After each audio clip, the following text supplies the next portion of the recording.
Hi guys, நீ நம்ம மூவியில் சீக்ரெட் படத்தோட ரிவ்யூ தான் பார்க்க போகிறோம். இந்த படம் இப்போ யூடியூப்பில் தமிழ் டபுளில் அவைலபிளாக இருக்குது. மறக்காம செக் அவுட் பண்ணி பாருங்கள். இந்த படம் ஒரு சஸ்பென்ஸ் த்ரில்லர் மூவியாக வெளிவந்திருக்கு. இப்போ இந்த படத்துடைய கதையை பார்த்துடலாம். படத்துடைய ஹீரோவுக்கு கல்யாணம் நிச்சயதார்த்தம் ஆகிருக்கும். அதுக்கப்புறம் ஃப்ரெண்ட்ஸ் கூட சேர்ந்து இன்னொரு கல்யாணத்துக்கு போவாங்க. அந்த கல்யாணம் பார்த்தா ஒரு கோவிலில் நடக்கும். அந்த கோவிலில் இந்த நாடி ஜோசியமெல்லாம் பார்க்குற மாதிரி ஒரு இடம் இருக்கும். அந்த இடத்த கூப்பிட்டு போவாங்க.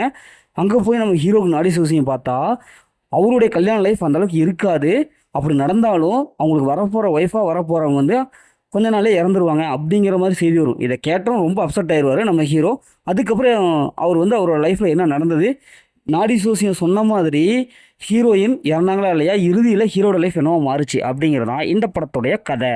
படத்துடைய பாசிட்டிவ் பார்த்தாவே ஹீரோயினோட கெமிஸ்ட்ரி நல்லா ஒர்க் அவுட் ஆயிருக்கு. ஹீரோடைய ஆக்டிங் பர்ஃபார்மன்ஸ் நல்லா இருக்குது. ஹீரோடைய ஃப்ரெண்ட்ஸாக வருவாங்க, ஒரு சில பேர் வருவாங்க, அவங்களுடைய ஆக்டிங் பர்ஃபார்மன்ஸ் நல்லாவே வந்திருக்கு. இதில் வந்து நாடி ஜோசியத்தை பற்றி ஓரளவுக்கு சொல்லுவாங்க, அது நல்லாவே இருக்குது. படத்துடைய பிஜிஎம் பொறுத்தளவுக்கு ஓரளவுக்கு சுமாராக இருக்குது. அதேமாதிரி சினிமோட்டோகிராஃபிக் ஓரளவுக்கு சுமாரான ஒரு சினிமோட்டோகிராஃபி கொடுத்துருக்காங்க. படத்துடைய ஸ்க்ரீன் ப்ளே பொறுத்தளவுக்கு ஃபஸ்ட் ஆஃப் நல்லாவே வந்திருக்கு. அதுக்கப்புறம் போக போக ஒரு சுமாரான ஒரு ஸ்க்ரீன் ப்ளே கொடுத்துருக்காங்க. இந்த படத்துடைய மைனஸ்ன்னு பார்த்தாவே இவங்க என்ன தான் அப்படின்ட்டு கொடுத்தாலும் செகண்ட் ஹாஃபில் ஒரு சில சீன்ஸில் ப்ரெடிக்டபுளாக இருக்குது. இன்னும் கொஞ்சம் அந்த விஷுவல் எஃபெக்ட்லாம் கொஞ்சம் திறன்பட கொடுத்துருக்கலாம். லோ பட்ஜெட்டுங்கிறதுனால கொஞ்சம் அதில் கொஞ்சம் காம்ப்ரமைஸ் ஆனதுனால நம்ம படம் பார்க்குறதுக்கு ஒரு சீரியல் பார்க்குற எஃபெக்ட் தான் வருது. அதேமாரி இவங்க ஹீரோடைய கேரக்டர் பெருசாக செகண்ட் ஹாஃபில் பெருசாக கொண்டு வரல. அவர் அப்படியே சாதாரணமாக விட்டுட்டாங்க. அதனால் படம் வந்து அது பாட்டுக்கு போகுது.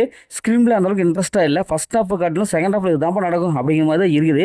இவங்க எந்த விதமான ட்விஸ்ட் அண்ட் டர்னிங்கும் வந்து மெயின்டைன் பண்ணவே இல்லை. அதேமாதிரி கிளைமேக்ஸ் ஒரு முக்கியமான கிளைமேக்ஸ் கொடுத்துட்டாங்க. ஒரு சூப்பரான கிளைமேக்ஸ் கொடுத்துருக்கலாம்.